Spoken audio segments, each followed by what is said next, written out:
Kathleen. Today is part 2 of our program on fossils. You may recall that last time we talked about paleontology, archaeology. We talked about what fossils are, that they're a part or impression or a trace of an animal part or a plant that has been left in a matrix or in sedimentary rock, somehow in the Earth's crust, and it has it's there from another geological era. And we talked about matrix. That was the substance that the fossil is found in, and sometimes the matrix is the only part of the fossil that's left. In other words, there's just an impression of the object that was there. We talked about excavating, which means to dig out. We talked about how fossils can give us a lot of information about the past, and that is why we are interested in fossils, because we like to learn things about the past because they can tell us about animals and people and things that happened before our time and people that lived before our time and how they lived, and animals and how they lived and moved and traveled, what they ate. We can learn so much from looking at history, and archaeology and paleontology are an important part of the study of history. So last week our challenge was to create a substance that, well, not create, but use a substance that we could embed other things in. And I told you that I was going to use chocolate. I was going to melt some chocolate and embed things in it and then excavate those things with you this week. And so that is what we're going to do today. So I will show you the process of what I did. And if you did anything like this during the week, I would love it if you would share it with us on social media at Meridian Library.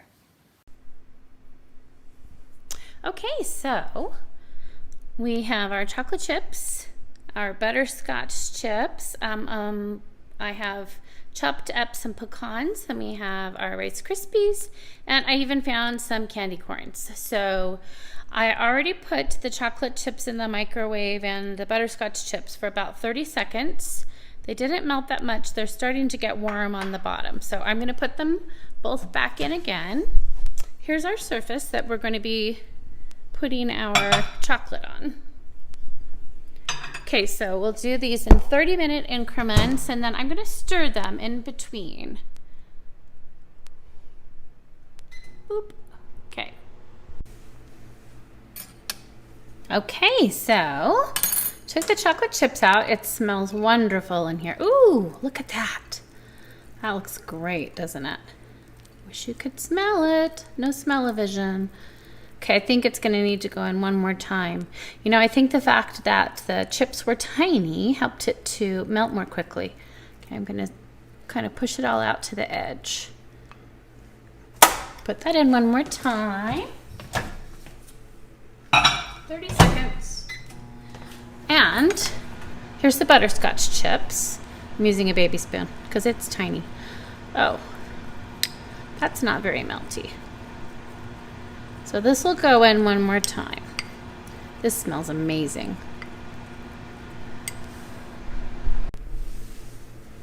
Okay, so these are very melty, or maybe I did it, I don't know. Let's see, I'm gonna stir it a lot. I don't know, these have a different consistency than the chocolate. I might have heated it too long, but it's like not completely melted yet. I don't know.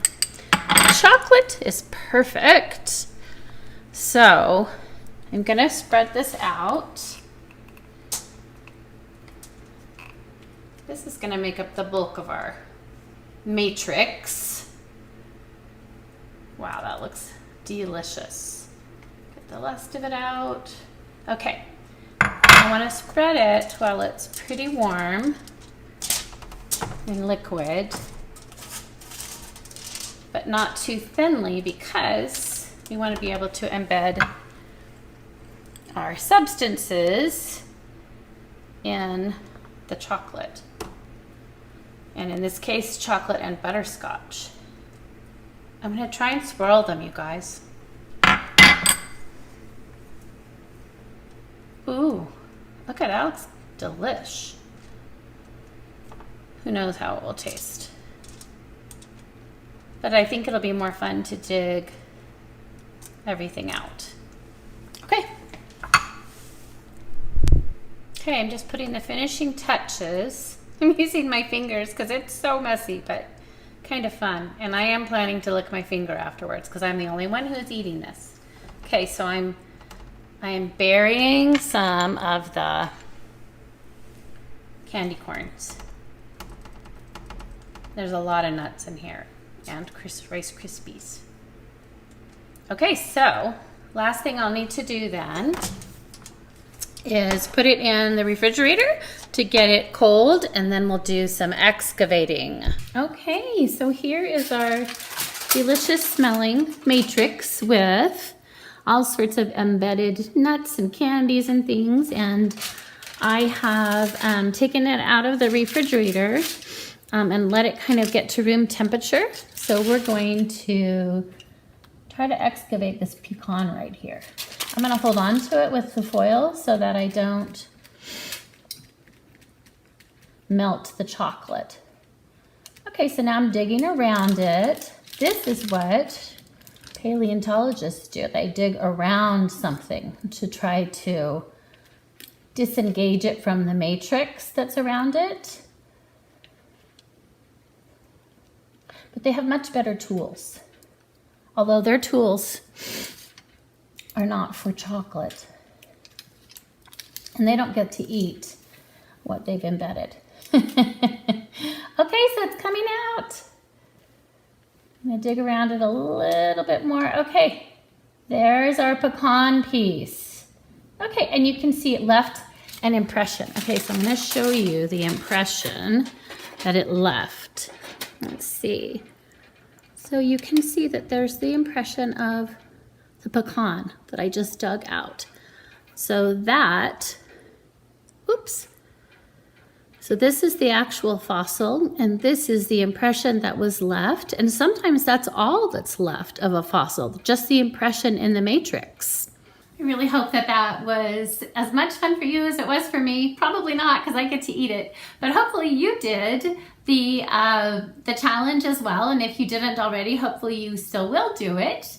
And I hope that you learned a lot about what it might be like to be a paleontologist or an archaeologist and to go on a dig. And I want to thank you for joining me today for LABrary.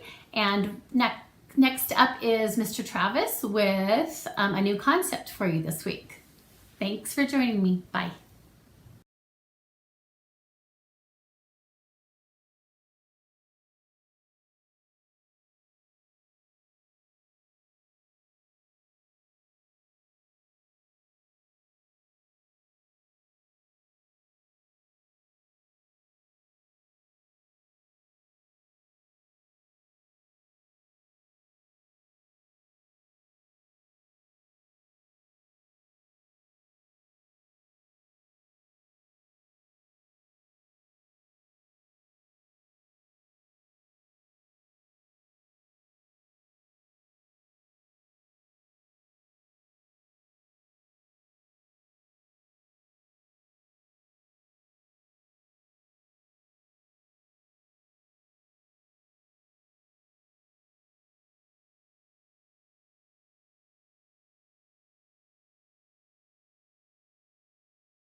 Hi, how's everyone doing?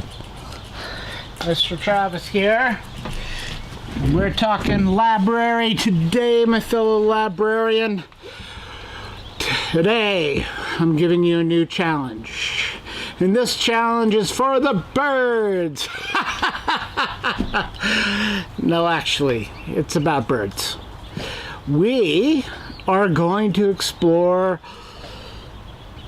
birds, and specifically birds' nests. We're gonna make our own bird's nest. And so I'm sure you've seen a bird's nest, usually kind of like a little bowl type shape thing, and birds will build nests, of course, to hold their eggs, and so the young birds will live in the nests until they grow big enough to leave the nest, to fly away and be on their own. Not all birds actually put their nests in trees. Some build nests like on the ground, on man-made objects, or in birdhouses or other sort of things. They'll build them in like hollow parts of trees. They will put them on the ground, or they'll even burrow underground.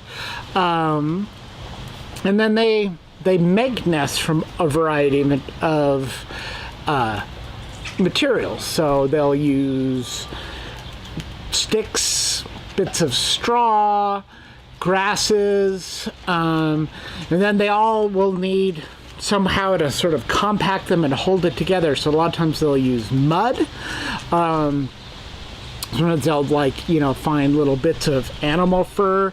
They'll find man-made things, especially like piece of cloth, or whatever they can find. They'll even use like plastic or yarn. So kind of like whatever they found. And as I say, nests are found everywhere. But one key component, because as you may have already guessed, your challenge for next week is you're going to build your own nest. Not necessarily for you, but for a bird. So you can just sort of build your own nest. You're going to gather materials. So you can gather like natural materials. You can look around for sticks and straw and grasses. You can look for man-made materials, cloth, straws, pipe cleaners, that kind of thing. And then you're going to need something to stick it all together. You can use mud, make your own mud essentially. You can use something like, if you have Play-Doh around, you could use Play-Doh. So this is kind of up to you, up to your own creativity. You're going to make a bird's nest. But other than just making your nest, there's a couple of other things kind of to think about. You can just make a nest. The other things you could do, though, is think about a specific type of bird. Say, I'm going to make a nest for, a bluebird. Do a little research about the bluebird. How big is it? How many eggs will it usually lay? Do a little research and then kind of plan your nest around that. Or like, where would a bluebird build a nest? Do they build it in trees? Do they build it, So do a little research and think about that when you go to make your nest. Another fun challenge you can do is, because birds, they don't have hands, they don't have fingers, they don't have opposable thumbs, they will build their nests with their beaks and their feet and their toes, their feet. And so, can you construct a bird's nest we'll basically replicate the tools that a bird has, get a couple of clothespins and only use those. So you can only grip a clothespin to open it up and build your nest. Can you do that? That'll be kind of replicate what a bird has to do when they're building their nests. Can you build, and then if you're with somebody else, if you build one and somebody else in the house is also going to build their own nest, measure your nest, compare the two. Maybe think about this one's bigger, this one's smaller. What birds would work in this nest? What birds would work in that nest? Those kinds of things about, based on the size. Kind of imagine what birds could fit in there, and you can do a little research about birds and their sizes and that kind of thing. Another thing you could think about, like one of the biggest birds, I think it is the biggest bird, is the ostrich. It's going to need a really big nest. If you're going to build a huge nest that would fit an ostrich, and an ostrich egg is really big. What would you use, or how would you build that? Oh, we've got a squirrel. What would you use to build that nest? So, those are just some wrinkles that you can play with. So, the challenge for next week is to build a nest and see how well it holds together. As I say, you're going to have something. Even if you get all these elements, you're going to have to find something to make it all hold together. How well does it hold once, it dries?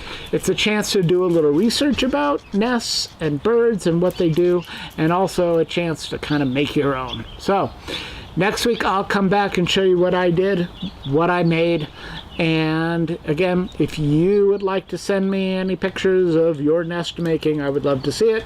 Put it right down here. My email, travis@mld.org. And if I get an email from you, I will share the photos, share the videos, whatever you send me. So, thank you. Have fun. See you next week.